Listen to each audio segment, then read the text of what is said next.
আসসালামু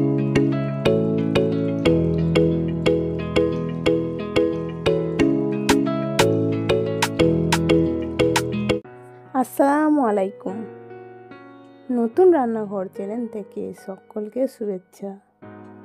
আজ আমি চিতই পিঠা রেসিপি করে দেখাবো, তো প্রথম থেকে শেষ পর্যন্ত স্কিপ না করে দেখুন এখানে আমি অল্প পরিমাণ মতন জল বসিয়ে দিয়েছি। তো জল গরম হয়ে আসলে নামিয়ে নেব।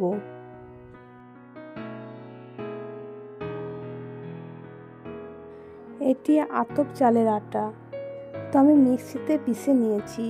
তো দেখুন এখানে 1 টেবিল স্পুন মতন লবণ দিয়ে দিচ্ছি।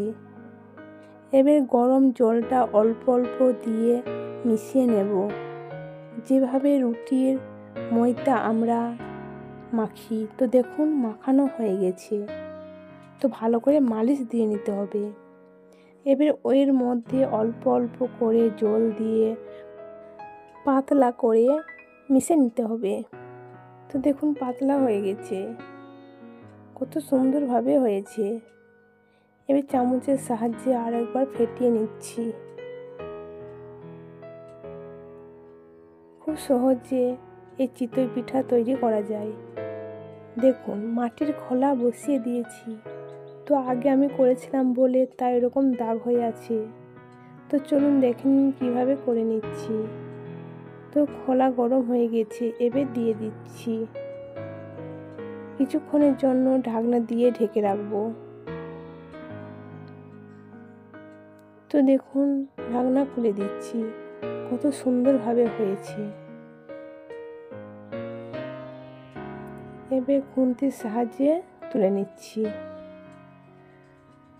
দেখুন কত সুন্দরভাবে উঠে গেল। এবার রেখে দিচ্ছি।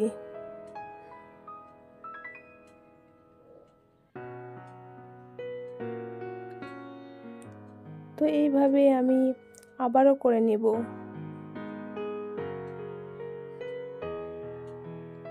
তো এই চামচের মাপটা খুবই ভালো হয়, 1 চামচ পরিমাণ মতন দিয়ে দিচ্ছি।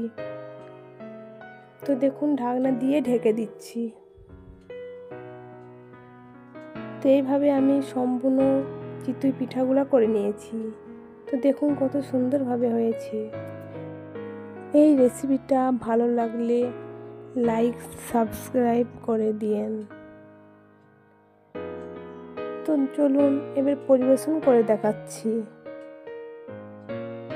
চিতই পিঠা দারুণ সফট হয়েছে, তো খেতে দারুণ লাগে।